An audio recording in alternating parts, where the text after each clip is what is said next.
الحمد لله نحمده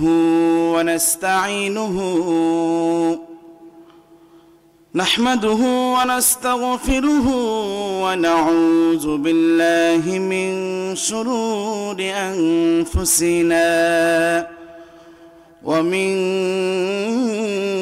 سيئات أعمالنا من يهده الله فلا مضل له ومن يضلله فلا هادي له ونشهد أن لا إله إلا الله وحده لا شريك له ونشهد أن سيدنا ونبينا وحبيبنا وطبيب قلوبنا ومولانا محمدا عبده ورسوله الذي أرسله بالحق بشيرا ونذيرا وداعيا إلى الله بإذنه وسراجا وقمرا منيرا أما بعد فأعوذ بالله من الشيطان الرجيم بسم الله الرحمن الرحيم وقضى ربك ألا تعبدوا إلا إياه وبالوالدين إحسانا إما أبلغن عندك الكبر أحدهما أو كلاهما فلا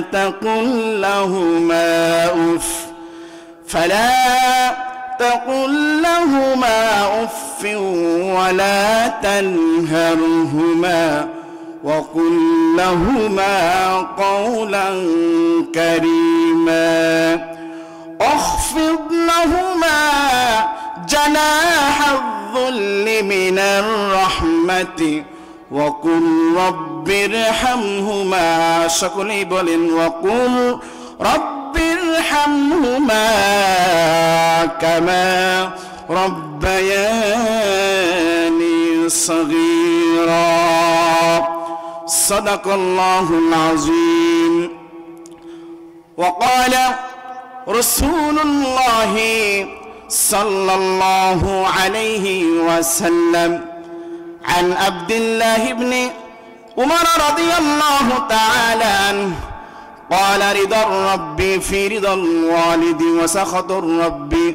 وسخط الرب في سخط الوالد أو كما قال عليه الصلاة والسلام সকলেই সেই দয়াময় প্রতিপালকের দরবারে শুকরগুজার বান্দা হিসেবে শুকরিয়া আদায় করি যে রব, যে প্রতিপালক, যে মালিক আল্লাহ তাআলা আপনাকে আমাকে দয়া করে মায়া করে ভালোবেসে পছন্দ করে জান্নাতের বাগানে এসে বসে কিছু কথা বলা এবং শোনার তৌফিক দান করতেছেন। এজন্যই দয়াময় আল্লাহ তাআলার দরবারে শুকরিয়া আদায় করে সকলে বলি আলহামদুলিল্লাহ। सरवारे दो आलम रहमतुल लिल आलमीन शाफिउल मुज़नबिन खातमुन नबीयिन सय्यदुस सकलैन इमामुल मुरसलीन शाफिए महशर शाफिए कौसर आकाए नामदार मदीना का ताजदार आफताब नबुवत फख्रे मौजूदात सय्यदुल मखलूकात अपनार आमार नबी जनाबे मुहम्मदुर रसूलुल्लाह सकलेई जबान खुले बोली सल्लल्लाहु अलैहि वसल्लम। আপনাদের সামনে আমি একটি কোরআনে কারিমের আয়াত তেলাওয়াত করেছি। রাসূল করিম সাল্লাল্লাহু আলাইহি ওয়াসাল্লামের হাদিস থেকে একটি হাদিস আপনাদের সামনে পাঠ করেছি। যদি আমার রব আমাকে আল্লাহ তাআলা দয়া করে মেহেরবানি করে আমার প্রতি ইহসান করে ভালোবাসেন তাহলে আমি আপনাদের সামনে তেলাওয়াতকৃত আয়াতের উপর আলোচনা করব ইনশাআল্লাহ। শুরুতেই বুঝতে হবে আপনি আমি কত দামি একজন ব্যক্তি, আপনি আমি কত বড় দামি একজন ব্যক্তি। আল্লাহ তাআলা 18,000 মাখলুকাত সৃষ্টি করেছেন, কমও হতে পারে বেশি হতে পারে। এই জ্ঞানটা আল্লাহ তাআলার আছে না নাই? জোরে বলেন আছে না নাই? আল্লাহ তাআলা বলেন এই মাখলুকাতের মধ্যে ফেরেশতা একটা মাখলুক কিনা? বলেন ফেরেশতা একটা মাখলুক কিনা? জিন মাখলুক কিনা? গর্তের পিপিলিকা একটা মাখলুক কিনা? সমুদ্রের মাছ মাখলুক কিনা?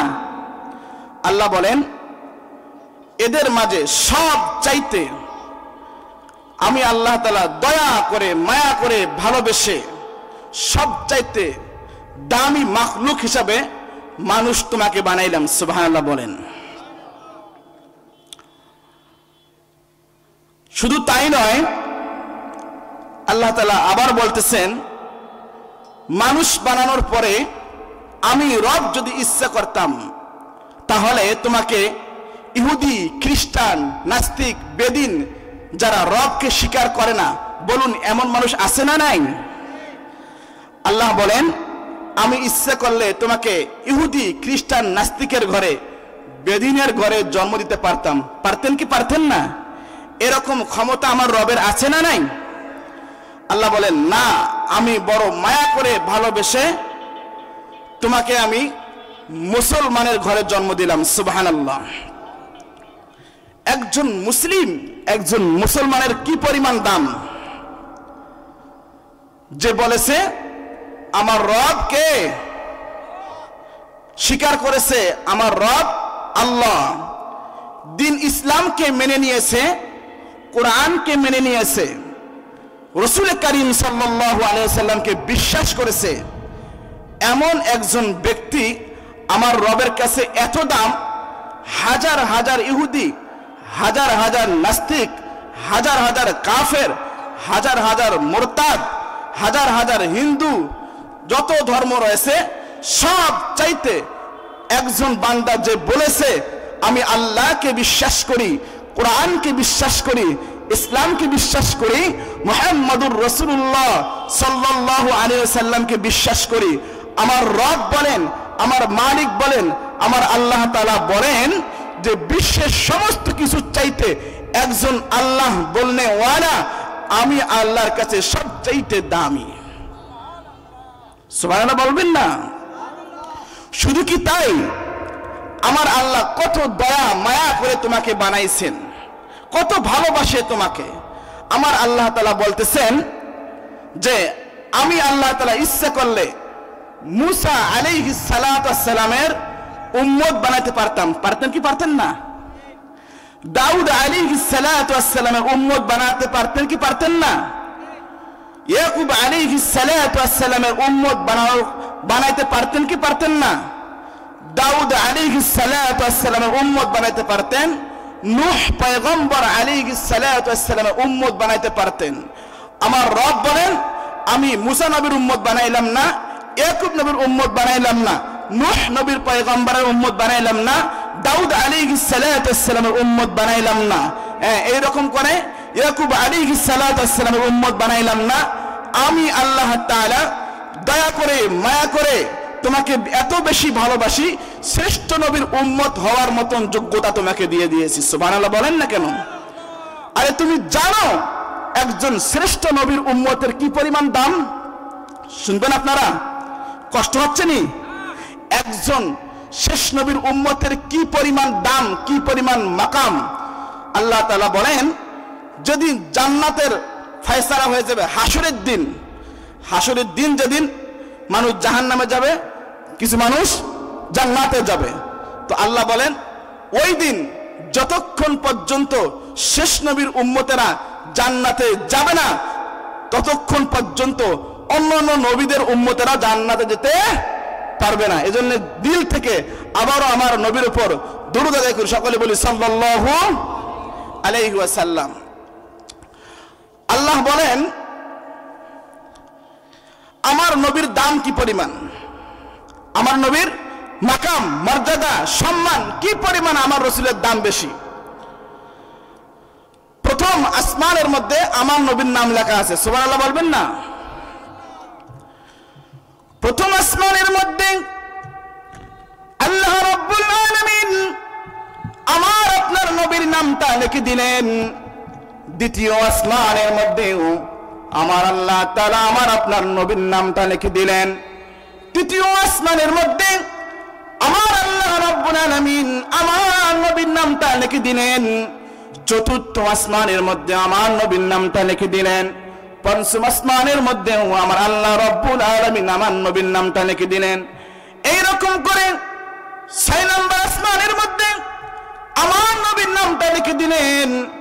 7 নম্বর আসমানের গেটের মধ্যে আল্লাহ রাব্বুল আলামিন আমার আপনার নবীর নাম লিখে দিয়েছেন। সুবহানাল্লাহ বলেন। শুধুমাত্র তাই নয়, আল্লাহ তাআলা জান্নাত বানাইছেন 8টি, জাহান্নাম বানাইছেন 7টি। 8টা জান্নাতের গেটের মধ্যে আল্লাহ রাব্বুল আলামিন আমার আপনার নবীর নাম লিখে দিয়েছেন। সুবহানাল্লাহ বলেন। শুধুমাত্র তাই নয়, দাউদ আলাইহিস সালাম থেকে হযরতে আদম আলাইহিস সালাম থেকে আমাদের নবী পর্যন্ত হাজার হাজার নবী এসেছেন, হাজার হাজার পয়গম্বর, হাজার হাজার রাসূল দুনিয়াতে আগমন করেছেন। আল্লাহ বলে দিলেন কোন নবী আরশ পর্যন্ত পৌঁছিতে পারে নাই, শুধুমাত্র শেষ নবী জনাবে মুহাম্মদুর রাসূলুল্লাহ সাল্লাল্লাহু আলাইহি ওয়াসাল্লাম আমি আল্লাহর আরশ পর্যন্ত আমি আল্লাহ তাকে রিসিভ করে নিয়ে এসেছি। সুবহানাল্লাহ বলেন। আপনারা খুশি না বেজার? আল্লাহ রাব্বুল আলামিন বলে দিলেন কুরআনুল কারীমের মধ্যে সূরাতুল বাকারা, আল্লাহ বলে দিলেন কাইফা তাকফুরুনা বিল্লাহি কাইফা তাকফুরুনা বিল্লাহি ওয়া কুনতুম আমওয়াতা فأحياكم ثم يميتكم ثم يحييكم ثم إليه ترجعون। জোরে বলেন আল্লাহু আকবার। আর একবার জোরে বলেন আল্লাহু আকবার। সম্মানিত আমার আব্বা জানেরা, যুবক ভাইরা, কথাগুলো সুন্দর করে শ্রবণ করবেন, আমলের নিয়তে কথাগুলো শুনবেন তো ইনশাআল্লাহ। দিলের কান্দে কথাগুলো বোঝানোর জন্য বলতেছিলাম। আমার আল্লাহ তাআলা কত মায়া করে, কত ভালোবেসে তোমাকে ওই মায়ের গর্ভ থেকে দুনিয়ার জমিনে নিয়ে এসেছেন। আল্লাহ বলেন আমি আল্লাহ তাআলা ইচ্ছা করলে ওই মায়ের গর্ভের মধ্যে তোমাকে নষ্ট করতে পারতাম। পারতেন না? পারতেন কিনা? আল্লাহ বলেন শুধুমাত্র তাই নয়, মানুষ কিভাবে আমি আল্লাহ তাআলার সাথে কুফরি করে। আমি এত নিয়ামত আমি আল্লাহ তাআলা দিলাম, এত নাজ নিয়ামত আমি আল্লাহ রব্বুল আলামিন দিয়ে দিলাম। আল্লাহ রব্বুল আলামিন বলেন বিনা চাওয়ায় বিনা পাওয়ায় আমি আল্লাহ তাআলা তোমাকে মানুষ বানাইলাম, বিনা চাওয়ায় আমি আল্লাহ রব্বুল আলামিন তোমাকে হাজার হাজার মাখলুকাতের মধ্যে মুসলমান হিসেবে আমি আল্লাহ রব্বুল আলামিন বানাই দিলাম। শুধুমাত্র তাই নয়, আমার আল্লাহ রব্বুল আলামিন বলেন বিনা চাওয়ায় কোনদিন তোমরা আমি আল্লাহর কাছে দরখাস্ত করো নাই, মালিক আপনি আমাকে শ্রেষ্ঠ নবীর উম্মত বানান। শুধুমাত্র তাই নয়, আমি আল্লাহ তাআলা বিনা চাওয়ায় তোমাকে শ্রেষ্ঠ নবীর উম্মত বানাইলাম। তারপরে মানুষ তুমি কেমনে আমি আল্লাহকে ভুলিয়া ঘুমাও? খারাপ লাগতেছে নি? বলুন, আমার আল্লাহ তাআলার মতন দয়া দ্বিতীয় কেউ আসেনি? আছে? কুরআনুল কারীমকে জিজ্ঞাসা করেন, কুরআনুল কারীম সুন্দর করে বলে দিবে আমার আল্লাহ তাআলার মতন দয়ার আল্লাহ, ভালোবাসার মালিক দ্বিতীয় হতে পারে? আল্লাহ রব্বুল আলামিন কোরআনে কারীমের মধ্যে বলে দিলেন ইয়া আইয়ুহাল ইনসানু মা গররাকা বিরাব্বিকাল কারীম। আল্লাহু আকবার বলেন ইয়া আইয়ুহাল ইনসানু মা গররাকা বিরাব্বিকাল কারীম।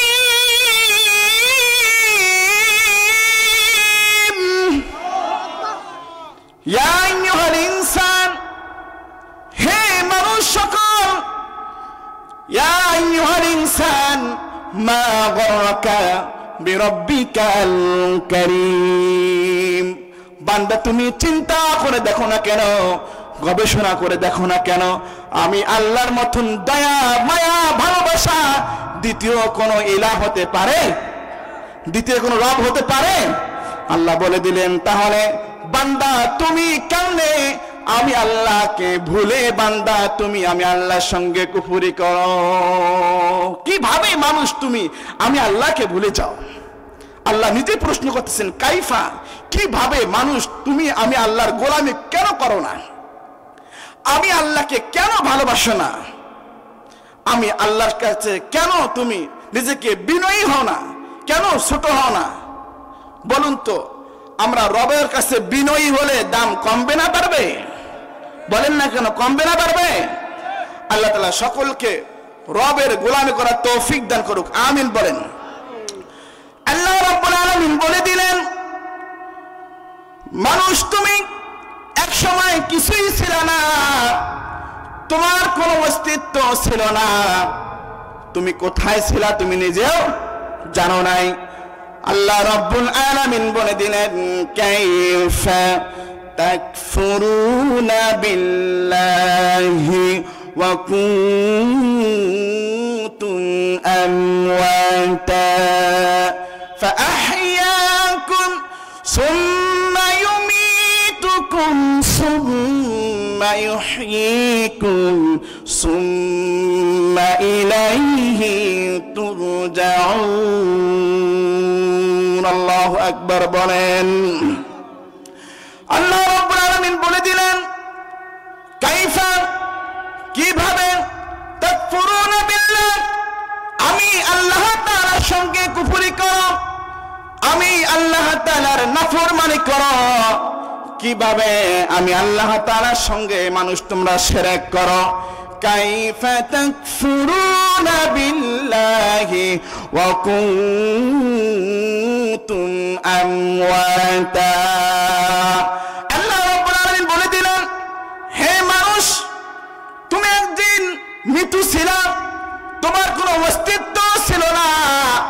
আমি আল্লাহ রাব্বুল আলামিন বলে দিলাম কাইফা তাকফুরুনা বিল্লাহি وكنتم أمواتا فأحياكم অতঃপর আমি আল্লাহ রব্বুল আলামিন দয়া করে মেহেরবানি করে তোমাকে আমি জীবন দিয়ে দিলাম সুবহানাল্লাহ বলেন فأحياكم ثم يميتكم প্রত্যেকটা মানুষ যার জীবন রয়েছে প্রত্যেকটা মাখলুক সকলকেই মৃত্যুবরণ করতে হবে কি হবে না কথা বলেন না কেন সকলকেই মৃত্যুবরণ করতে হবে কি হবে না এমপি মরবে না মনে হয় না কোন বাদশা কোন রাজা বিশ্বের সবচাইতে টপ লেভেলের শিল্পপতি কোটিপতি উনি মারা যাবে না হ্যাঁ সব ধ্বংস হয়ে যাবে আসমান জমিন চাঁদ ফেতারা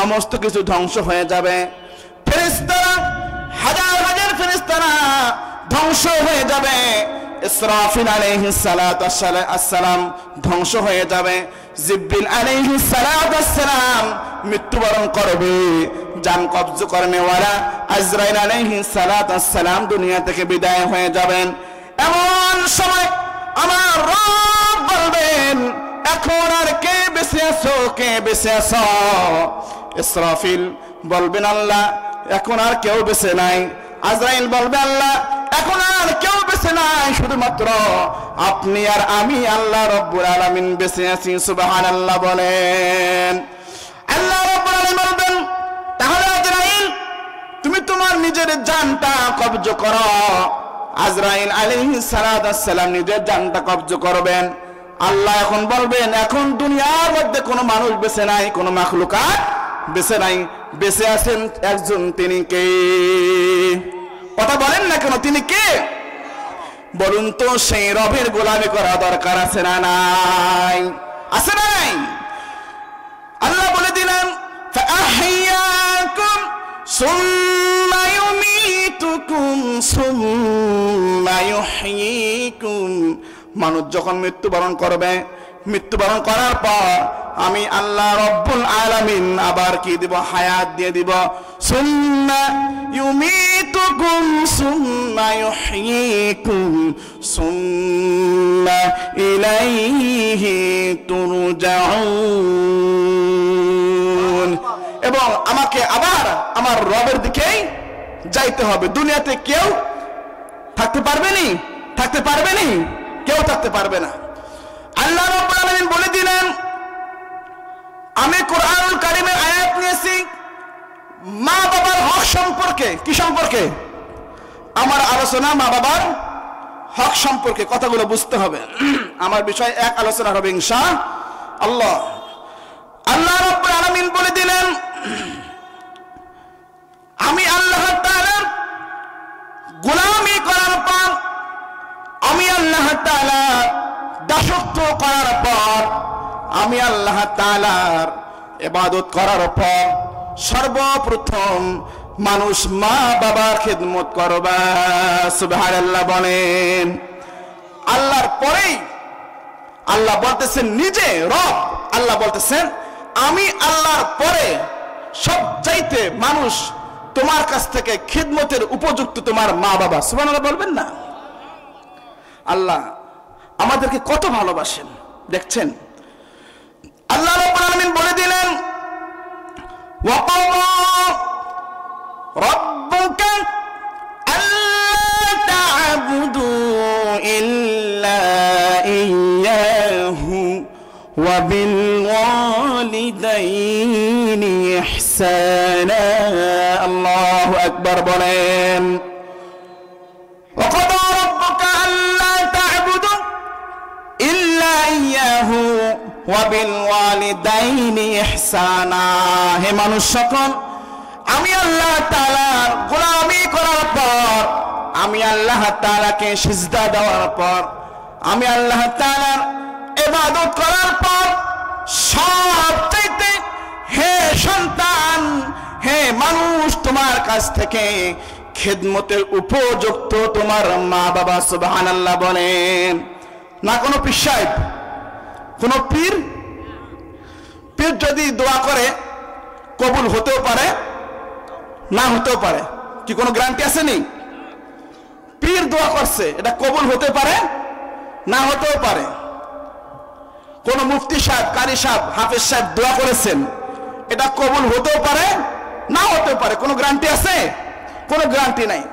কিন্তু বিশ্ব নবী হুজুর আকরাম সাল্লাল্লাহু আলাইহি ওয়াসাল্লাম বলে দিয়েছেন, যখন কোন সন্তানের জন্য, যখন কোন মানুষের জন্য, যখন কোন ব্যক্তির জন্য মা বাবার দুজনের একজন হাত তুলে যখন দোয়া করবে, আল্লাহ আমার এই সন্তানকে আল্লাহ আপনি কবুল করে নেন, সঙ্গে সঙ্গে হাত তুলতে দেরি হয়ে যাবে, আমার রব্বে কারিম দোয়া কবুল করতে দেরি হবে না। সুবহানাল্লাহ বলেন।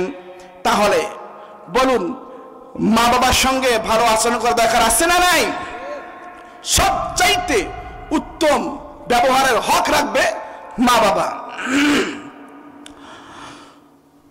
وَقَضَى رَبُّكَ أَلَّا تَعْبُدُوا إِلَّا إِيَّاهُ وَبِالْوَالِدَيْنِ إِحْسَانًا إِمَّا يَبْلُغَنَّ عِندَكَ الْكِبَرَ أَحَدُهُمَا أو كلاهما فلا تقل لهما أف ولا تنهرهما وقل لهما قولا كريما।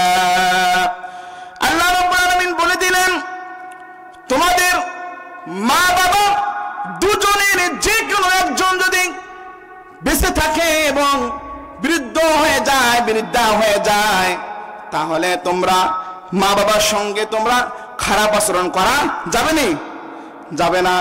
ইম্মা ইয়াবলুগান্না ইনদাকাল কিবারা আহাদুহুমা আও কিলাহুমা ফালা তাকুল লাহুমা উফফিন ওয়ালা তানহারহুমা। তাহলে সন্তান, তুমি মা বাবার সঙ্গে এমন আচরণ করবা, এমন ভাবে তুমি কথাবার্তা বলবা, যার দ্বারা যেন মা বাবা কষ্ট পেয়ে শব্দটাও না করে। এবং ধমক দিয়ে কথা বলবো না। কি বলবো না? ধমক দিয়ে। অনেক সন্তান আছে বলে আমি পারবো না, বলে কি বলে না? বলে কি বলে না? আল্লাহ বলতেছেন ধমক দিয়ে কথা বলিও না, নরম ভাষায় বিনয়ীর সাথে, নম্রতার সাথে মা বাবার সঙ্গে সুন্দর আখলাকে কথা বলো। সুবহানাল্লাহ বলেন। واخفض لهما جناح الذل من الرحمة। মা বাবার সামনে তোমাদের রহমতের ডানা, বিনয়ের ডানা বিছাইয়া দাও। সুবহানাল্লাহ বলেন। শুধুমাত্র তাই নয়, দুনিয়াতে জীবিত অবস্থায়, মৃত্যু অবস্থায় মা বাবা যে কোনো একজন দুনিয়া থেকে বিদায় নিয়েছে অথবা বেঁচে আছে, সন্তানের কর্তব্য হলো বেশি বেশি করে মা বাবার জন্য দোয়া করা। ঠিক না ঠিক? আমার বন্ধুগণ, অনেক এখানে মানুষ রয়েছে, অনেক বাবাজি রয়েছে যাদের মা নাই, যাদের বাবা নাই।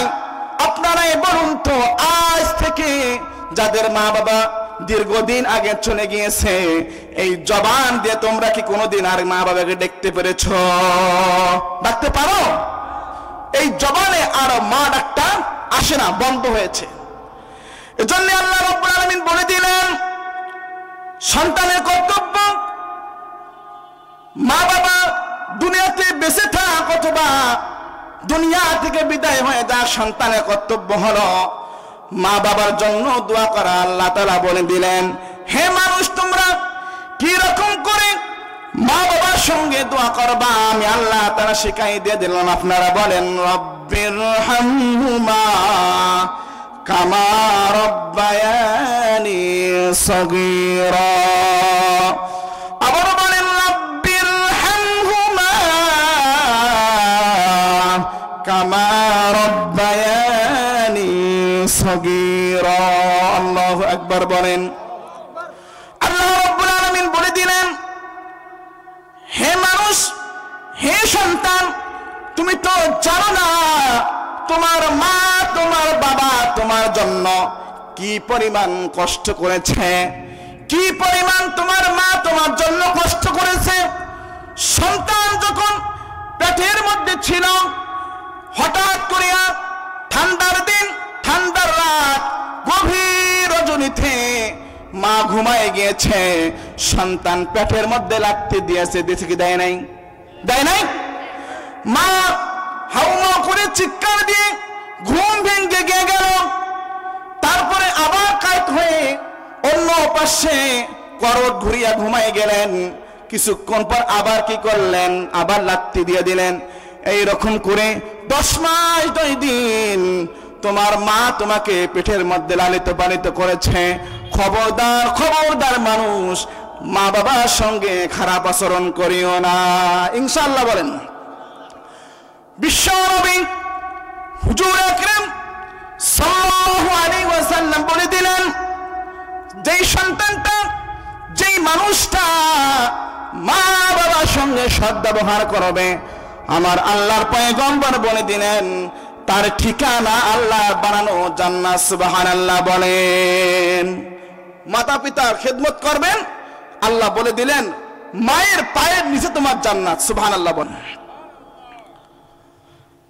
আমার বন্ধুগণ, আমার ভাইজান, আন ওয়াবিয়া ইবনে জাহিমাত আস-সালামি রাদিয়াল্লাহু তাআলা আন্না জাহিমাতা জাআ ইলা নবী সাল্লাল্লাহু আলাইহি ওয়াসাল্লাম فقال يا رسول الله أردت أن أعزو وقد جئت أستشيرك فقال هل لك من أم؟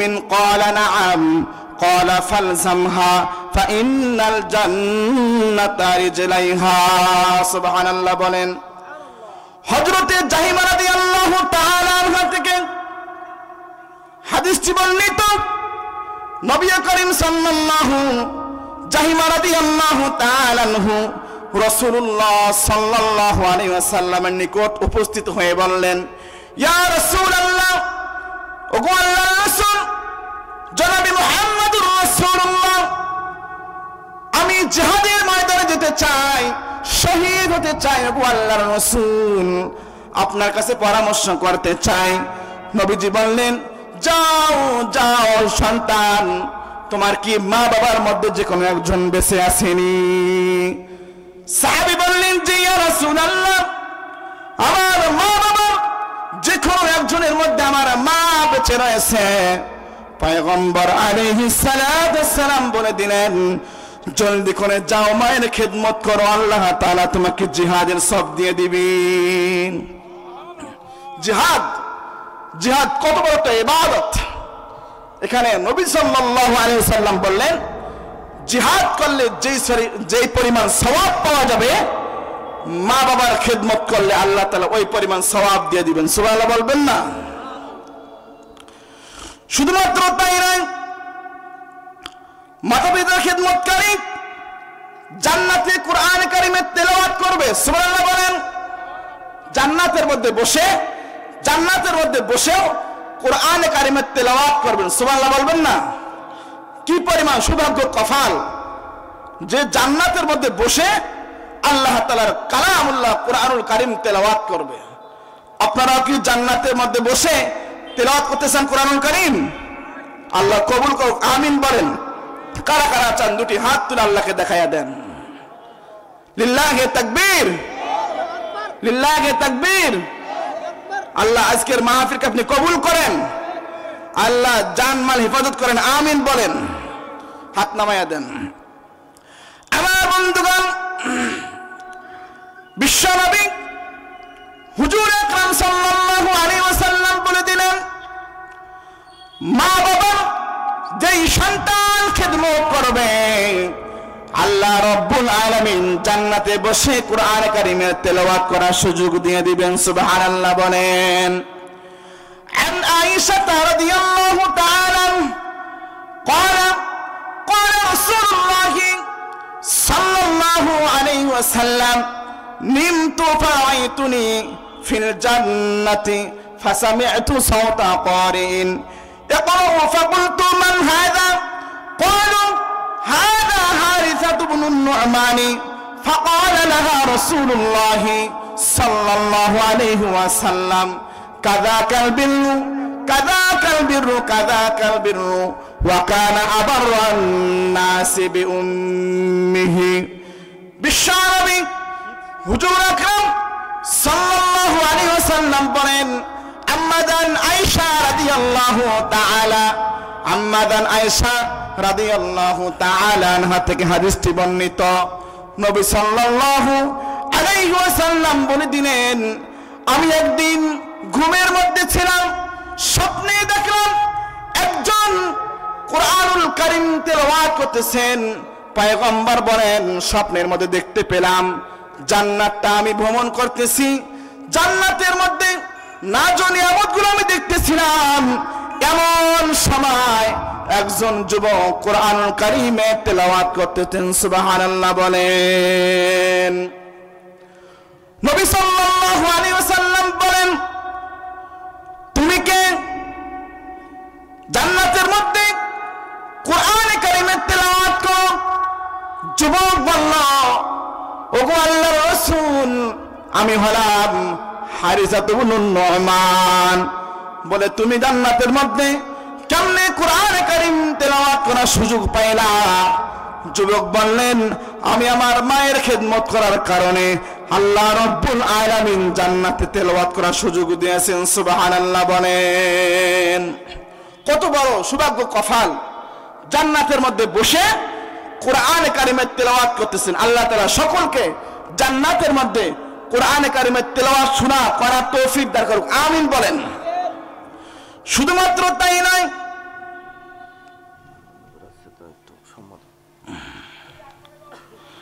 লিল্লাহি তাকবীর, আল্লাহু আকবার, লিল্লাহি তাকবীর, আল্লাহু আকবার, লিল্লাহি তাকবীর, আল্লাহু আকবার। মাহফিলের পক্ষ থেকে আল্লাহ আজকে আমাদের হুজুরকে কবুল করেন দ্বীনের জন্য, ইসলামের জন্য কবুল করুক। আল্লাহ দ্বীনের সৈনিক বানায় দেন, আমিন বলেন। আমার বন্ধুগণ, বিশ্বনবী মনোযোগ গুলো দিকে দিয়ে দেন। হুজুর আকরাম সাল্লাল্লাহু আলাইহি ওয়াসাল্লাম বলে দিলেন, মাতা পিতা খুশি রয়েছে তো আমার আল্লাহ রাব্বুল আলামিন খুশি রয়েছেন। সুবহানাল্লাহ বলেন। মা সন্তানের উপর খুশি রয়েছে তো আমার আল্লাহ তাআলা সেই সন্তানের উপর খুশি। সুবহানাল্লাহ বলবেন না? বিশ্বনবীর সাহাবী عن عبد الله بن عمر رضي الله تعالى قال رضا ربي في رضا الوالد وسخط الرب في سخط الوالد।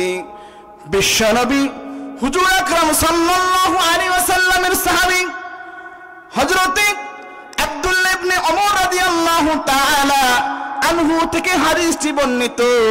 রাসূল কারীম সাল্লাল্লাহু আলাইহি ওয়াসাল্লাম বলে দিলেন, পয়গম্বর হুজুর আকরাম সাল্লাল্লাহু আলাইহি ওয়াসাল্লাম বলে দিলেন, যেই সন্তানের উপর মা বাবা খুশি রয়েছে সেই সন্তানের উপর আমার আল্লাহ রাব্বুল আলামিন খুশি রয়েছেন। সুবহানাল্লাহ বলেন। আর যে সন্তানের উপর মা বাবা বেজার রয়েছে ওই সন্তানের উপর আমার আল্লাহ রাব্বুল আলামিন বেজার, নাউজুবিল্লাহ বলেন। আমার বন্ধুগণ, রাসূলের সাহাবী ইন্তেকালের সময় হযরত আলকামা রাদিয়াল্লাহু তাআলা আনহু বিশ্বনবী হুজুর আকরাম সাল্লাল্লাহু আলাইহি ওয়াসাল্লামের হাতে হাত রেখে ইসলাম গ্রহণ করেছে, কালমা পড়েছেন। এমন সময় কিছুদিন পর দুনিয়া থেকে বিদায় হওয়ার সময় হয়ে গেল, কিন্তু আল্লাহর রাসূলের সাহাবী হওয়া সত্ত্বেও আলকামা রাদিয়াল্লাহু তাআলা আনহু সাহাবী হওয়া সত্ত্বেও জবান থেকে কালিমা বের হচ্ছে না। সাহাবায়ে কেরাম বারবার কালিমার তালকিন দিতেছেন, বারবার কালিমার তালকিন দিতেছেন। এমন সময় কিন্তু জবান থেকে কালিমা বের হচ্ছে না। বিশ্বনবী সাল্লাল্লাহু আলাইহি ওয়াসাল্লামের নিকটে সাহাবায়ে কেরাম খবরটা দিয়ে দিলেন। বিশ্বনবী হুজুর আকরাম সাল্লাল্লাহু আলাইহি ওয়াসাল্লাম বললেন, ও আমার সাহাবায়ে কেরাম, তোমরা ভালো করে একটু খবর নাও, আমার সাহাবীর মা বাবা যে কোনো একজনের মধ্যে বেঁচে আসেনি, সাহাবা একরাম বললেন, জি ইয়া রাসূলুল্লাহ, আপনার সাহাবীর মা বেঁচে আছে। নবী সাল্লাল্লাহু আলাইহি ওয়াসাল্লাম বললেন, জলদি করে যাও, জলদি করে যাও, ওই মাকে বড় মা জানো তেনার সন্তানকে তালহা রাদিয়াল্লাহু তাআলা আলকামা রাদিয়াল্লাহু তাআলা আনহুকে যেন মাফ করে দেয়, অন্যথায় তার সন্তানের জবান থেকে কালেমা বের হবে না। এই খবরটা যখন আল্লাহ রাসূলের সাহাবী যখন আম্মাজানের নিকটে গেলেন, বলতেছেন, আম্মাজান, যদি আপনি আপনার সন্তানকে ক্ষমা না করে দেন, মাফ না করে দেন, তাহলে আপনার সন্তানের জবান থেকে কালেমা বের হবে না। আম্মাজান বললেন, না না, আমি আমার সন্তানকে ক্ষমা করব না, মাফ করব না। বিশ্বনবী হুজুর আকরাম সাল্লাল্লাহু আলাইহি ওয়াসাল্লাম বললেন, আমার আম্মা জান, যদি আপনি আপনার সন্তানকে মাফ না করেন, ক্ষমা না করেন, তাহলে আমি রাসূল ঘোষণা দিলাম আপনার সন্তান জাহান্নামের লাকড়ি হয়ে যাবে। মায়ের হাতে হাত রেখেছে, নবীজির হাতে হাত রেখে কালেমা পড়েছে, মা বেদার। নবীজি বলছেন জান্নাতে যেতে পারবে না। নবী সাল্লাল্লাহু আলাইহি ওয়াসাল্লাম বললেন আম্মাজানকে, আম্মাজান, যদি আপনি আপনার সন্তানকে ক্ষমা না করেন, তাহলে আমি আমার সাহাবায়ে কেরামকে অর্ডার দিব, অনুমতি দিয়ে দিব, তারা যেন অনেকগুলোর লাকড়ি জোগাড় করে লাকড়ির মধ্যে আগুন লাগাই দিয়া আপনার সন্তানকে দুনিয়ার মধ্যে পোড়াইয়া দিয়ে দিব।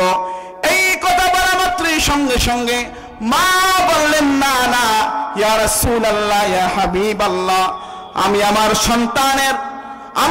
সন্তানকে দুনিয়ার মধ্যে এই দুই চোখে জাহান্নামের আগুনের মতন জ্বলতে দেখতে পারবো না।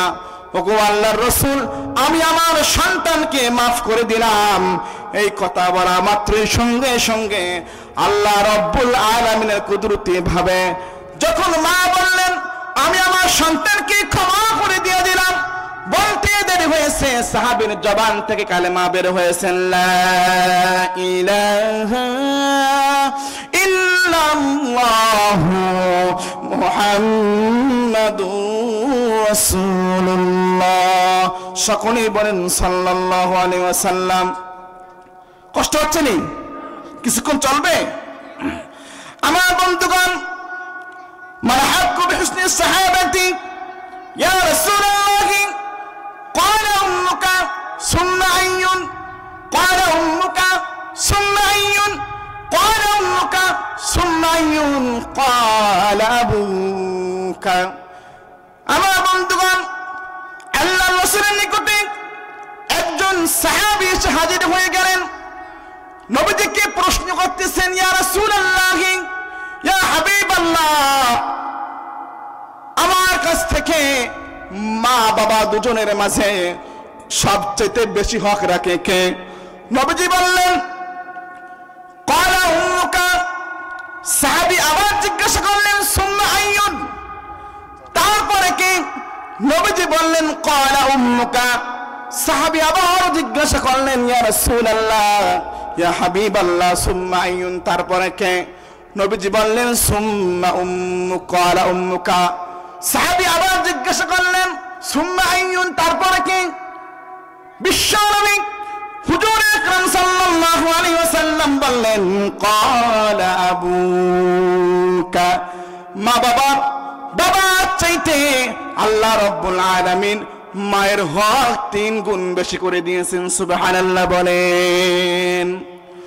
আমার বন্ধুগণ, কেন বাবার চাইতে মায়ের হক, মায়ের ভালোবাসা, মায়ের খিদমত, মায়ের মর্যাদা, সম্মান কেন রব্বে কারীম আল্লাহ রাব্বুল আলামিন বৃদ্ধি করে দিলেন? শুনবেন তো ইনশাআল্লাহ, শুনবেন তো ইনশাআল্লাহ। বাবার চাইতে মায়ের হক 3 গুণ বেশি। কে দিয়েছেন? আরে বলেন না, কে দিয়েছেন? আমার বন্ধুগণ, বাবার চাইতে 3 গুণ হক মায়ের বেশি। কারণ কি? 3টি কারণে আল্লাহ মায়ের হক বেশি দিয়েছেন। এক নম্বর হলো আল্লাহ রাব্বুল আলামিন বলেন ক্বালা আল্লাহু তাআলা হামালাতহু উম্মুহু কুরহা ওয়া ওয়াদাআতহু কুরহা ওয়া হামলুহু ওয়া ফিসালুহু 30 শাহরা। আল্লাহু আকবার বলেন। বাবার চাইতে 3 গুণ হক মায়ের বেশি, বাবার চাইতে 3 গুণ হক। আল্লাহ রাব্বুল আলামিন বলে দিলেন দুনিয়ার কোন ব্যক্তি, দুনিয়ার কোন মানুষের, কোন পুরুষ জাতির এই 3টি কষ্ট সহ্য করার মতো ক্ষমতা নাই। একমাত্র মা জাতির মধ্যে 3টি কষ্ট করা সহ্য করার ক্ষমতা রয়েছে। সুবহানাল্লাহ বলেন। 3টি কষ্টের কারণে আল্লাহ রাব্বুল আলামিন 3 গুণ হক মায়ের বেশি দিয়েছেন। এক নম্বর, মা গর্ভ ধারণ করে এই শক্তি, এই ক্ষমতা কোন পুরুষের আসেনি। আছে? কোন পুরুষের এই ক্ষমতা নাই, শুধু একমাত্র মায়ের এই ক্ষমতা রয়েছে সন্তানকে পেটে ধারণ করার ক্ষমতা। 2 নম্বর, কষ্ট হলো সন্তান যখন দুনিয়াতে ভূমিষ্ঠ হয়, এই ছোট্ট রাস্তা দিয়ে যখন সন্তান দুনিয়ার মধ্যে চলে আসে, বলুন তো মায়ের কি পরিমাণ কষ্ট হয়। এমনও দেখা যায় সন্তান দুনিয়াতে বেঁচে রয়েছে, মা দুনিয়া থেকে বিদায় হয়েছে, হয় কি হয় না? সন্তান যখন ডেলিভারি হয় তখন সন্তান বেঁচে আছে, মা বিদায় হয়েছে। ইস, কি পরিমাণ মায়ের কষ্ট। 3 নম্বর কষ্ট আল্লাহ রাব্বুল আলামিন বলে দিলেন, 3 নম্বর কষ্ট হলো 2 থেকে 2.5 বছর দুধ পান করার ক্ষমতা কোন পুরুষের আসেনি। কোন পুরুষের এই ক্ষমতা নাই, একমাত্র আল্লাহ রাব্বুল আলামিন এই মাকে দুধ পান করার ক্ষমতা দিয়েছেন। 1 নম্বর গর্ভধারণ করার ক্ষমতা, 2 নম্বর সন্তান যখন ভূমিষ্ঠ হয়, 3 নম্বর 2 থেকে 2.5 বছর মা সন্তানকে দুধ পান করায়। আল্লাহ রাব্বুল আলামিন এই জন্য মায়ের হক বাবার চাইতে 3 গুণ বৃদ্ধি করে দিয়েছেন। সুবহানাল্লাহ বলেন। আমার সময় কতটুকু গেল? 1 ঘন্টা শেষ। 1 ঘন্টা শেষ? খুব সুন্দর বয়ান হয়েছে। কি বলে 1 ঘন্টা শেষ? আমি তো কেউ শুরু করিনি এখনো। মাশাআল্লাহ, অনেক কি আপনারা কষ্ট পেয়েছেন? কষ্ট পেয়েছেন? একটা গজল বলে, শুধু একটা গজল। হুজুর অনুমতি দেন, একটা গজল শুধু। আমারও সভাপতি আছেন, শুনবেন তো ইনশাআল্লাহ? মায়ের গজল। বসেন। কষ্ট পাবেন ইনশাআল্লাহ? কষ্ট পাবেন নাকি? অনেকে আমাকে আসিয়ে বলছে হুজুর আপনি আজান দিবেন। এশার আজান দিয়েছি, শুনছেন না আপনারা? অনেকে এশার আজান দিয়েছি। আবার অনেকে বলছে হুজুর একটা গজল বলবেন, আজান দিবেন, কেরাত বলবেন। কয়টা বলবো? আমি আজকে নিয়ত করেছিলাম 6 কণ্ঠে ওয়াজ করবো। কয় কণ্ঠে? আমার 10 মিনিট সময় দেন, আমি 6টা কণ্ঠে ওয়াজ করবো ইনশাআল্লাহ, কিন্তু সময় নাই। আরেকদিন আল্লাহ সুযোগ করলে আমি 6 কণ্ঠে ওয়াজ করব এবং বিভিন্ন দেশের আজান যে আছে আজান শুনে দেব এবং 10 কণ্ঠে তেলাওয়াত করবো ইনশাআল্লাহ। আমার সঙ্গে অনেক জায়গায় সে প্রোগ্রামে যায়, ওকে জিজ্ঞাসা করে দেখেন আমার ওই সময় মাহফিলটা কি রকম করে জমে। যদি আপনারা দোয়া করেন ইনশাআল্লাহ আগামীতেও মাহফিল হবে ইনশাআল্লাহ। ঠিক না ভাই? ঠিক। গজলটা মায়ের গজল। আজকে আমার মা এখানে এসেছেন, আমার মা অসুস্থ, আপনারা আমার মায়ের জন্য দোয়া করেন। আমি যেন আমার মায়ের খেদমত, যতদিন জীবন আছে আমি আমার মায়ের জন্য খেদমত করতে পারি। দোয়া করবেন তো ইনশাআল্লাহ? আমার মা আমার জন্য অনেক কষ্ট করেছে। যদি আমি আমার পুরো শরীরের চামড়া দিয়ে আমি আমার মায়ের দুজোড়া জুতা বানাই দেই, মনে হয় আমার মায়ের ঋণ শোধ হবে না। অতুলনীয় একটা আমার মা, এত কষ্ট করেছে আমার জন্য। আপনারা অনেকে জানেন, মানুষের বাড়িতে চেয়ে এনে আমাকে লেখাপড়া করেছেন। আল্লাহর ভালোবাসায়, আপনাদের দয়ায়, মায়ের চেষ্টায় আমি অধম আপনাদের সামনে। আপনারা দোয়া করেন আমার জন্য, আল্লাহ যেন আমাকে আরো সামনে বাড়ার তৌফিক দান করেন।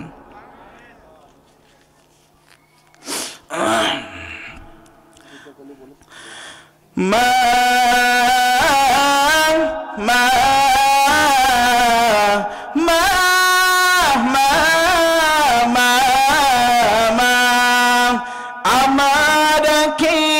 ফাঁকি দিয়ে আমার আঁখি ফাঁকি দিয়ে মা গিয়েছে বিদায় নিয়ে মা বলি আর ডাকব কাকে আমি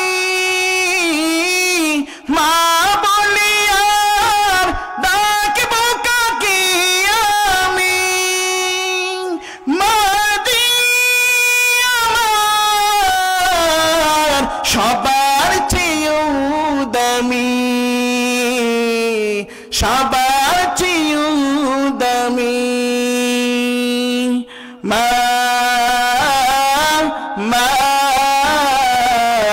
মা মা মা আমার মা এত অধিক কষ্ট করে যে মায় আমায় গর্ভে ধরে মুখ দেখালে এই দুনিয়ার তাকে মনে পড়ে আমার আমার মাকে রেখো তুমি ও গো রবে করিম ও গো রবে করিম প্রভু প্রভু ও প্রভু আমার কোনো বিপদ হলে ছায়া পিতা মারা শুনে আমার কোনো বিপদ হলে ছায়া পিতা মারা শুনে সকল দুঃখ যেতাম বলে সকল দুঃখ যেতাম বলে মায়ের হাতের পরশ পেলে আমার মাকে রেখো তুমি জান্নাতে প্রভু জান্নাতে প্রভু লিল্লাহি তাকবীর মারহাবা মা মা